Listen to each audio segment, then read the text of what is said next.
지난 시간에 DSM까지 설치를 했을 겁니다. 그리고 여기서 딱 끊었죠. 여러분들 마음 압니다. 얼른 이런 거 빨리 설정하고 빨리 시놀로지 나스를 쓰고 싶어. 그런데 이 스토리지 풀과 볼륨 그리고 레이드는 건물로 치면은 뼈대와 같아요. 한번 세워 놓으면 나중에 구조를 바꾸는 게 굉장히 힘들어지거나 불가능해질 수도 있거든요. 그래서 처음부터 계획을 잘 세우셔야 되고요. 오른쪽 위에 스토리지 풀과 볼륨에 관한 영상이 있으니까 꼭 보고 오세요.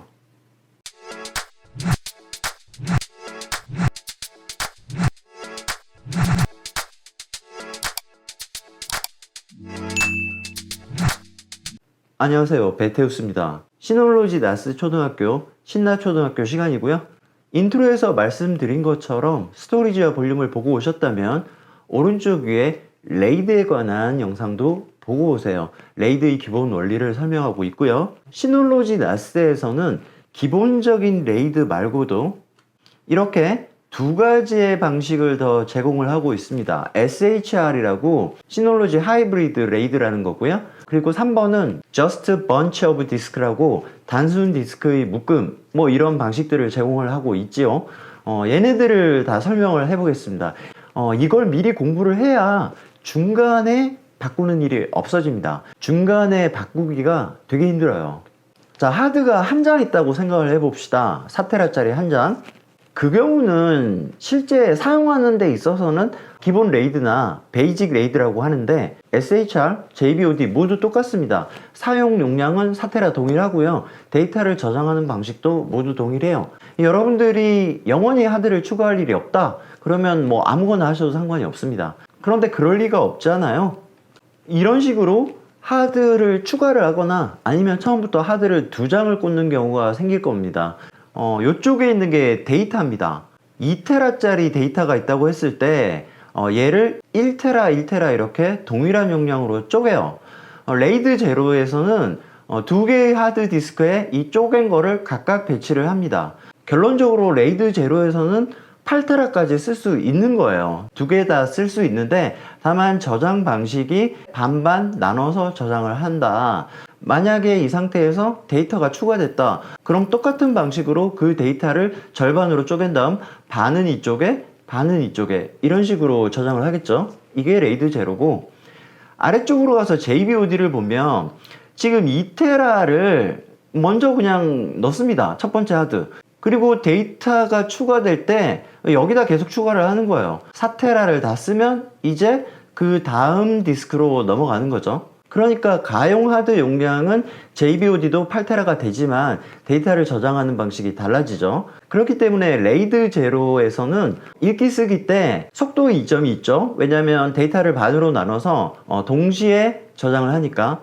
하지만 JBOD는 그런 장점도 없는 거예요. 웬만해서는 JBOD를 쓸 일이 없을 것 같긴 해요.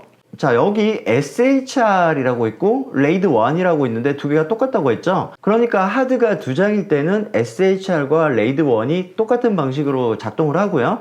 지금 보면 이 2테라짜리 데이터를 똑같은 카피본을 두 개를 유지를 하는 겁니다. 하나의 하드 디스크가 물리적으로 고장이 나도 똑같은 게 두 개니까 나머지 하나로 복구해낼 수 있다, 이런 개념이고요. 하드가 2장일 때는 레이드 1과 SHR은 동일한 방식이고 가용 용량은 총 하드 합의 절반이다. 만약에 4테라와 8테라다. 그럴 때는 레이드 제로는 12테라가 되겠죠. 레이드 1은 몇 테라가 됩니까? 이럴 경우는 작은 용량 기준으로 가는 거예요. 실제 쓸 수 있는 용량은 4테라밖에 안 되는 거죠.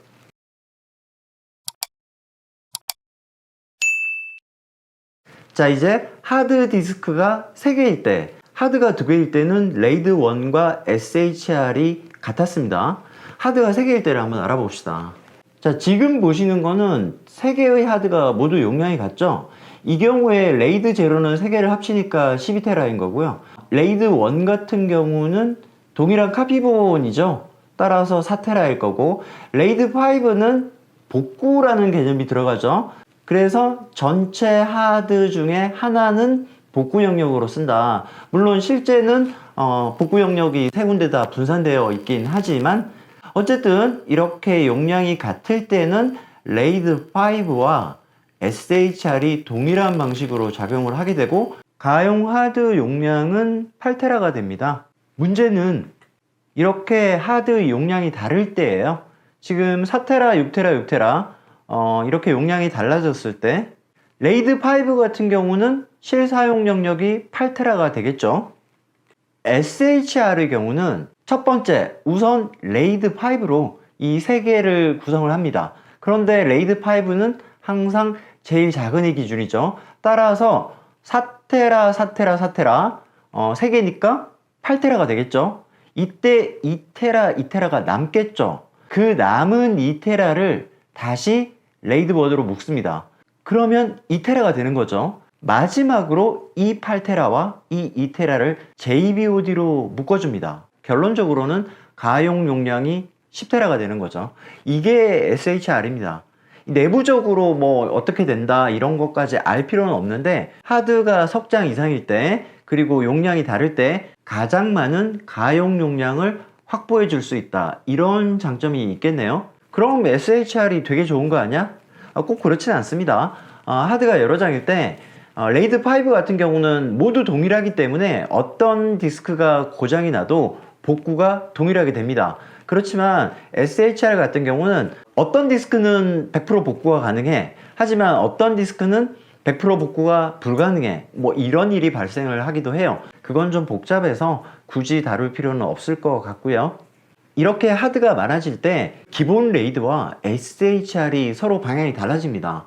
시놀로지 나스에서는 하드가 한 장일 때는 레이드라는 이름이 아니고 베이직이라는 이름으로 나오는데 그게 기본 레이드인 거예요. 그러니까 한 장의 하드일 때는 레이드가 없으니까 베이직인 거고 두 장 이상일 때 레이드 0, 1, 레이드 5 이런 식으로 확장해 나갈 수 있는 게 베이직인 거죠.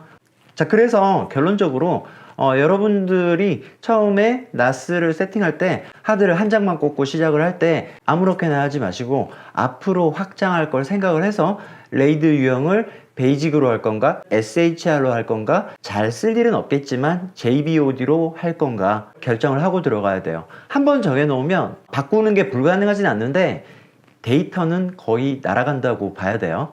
또 한 가지 팁은 새로이 하드를 추가할 때 웬만하면 기존의 하드 용량과 최소한 같거나 아니면 더 큰 걸 추가하십시오. 자, 마지막으로 시놀로지 하드 용량 계산기란 게 있어요. 요거는 일종의 시뮬레이터인데 네이버에 시놀로지 용량 계산기 뭐 이런 식으로 검색을 하면 이런 화면이 나옵니다. 이런 식으로 시뮬레이션을 해볼 수 있는 겁니다. 지금 4465를 했더니 SHR과 레이드 5는 같아지더라. 여기를 클릭을 해보시면 이거 말고도 다른 식으로 시뮬레이션 해보는 거고요.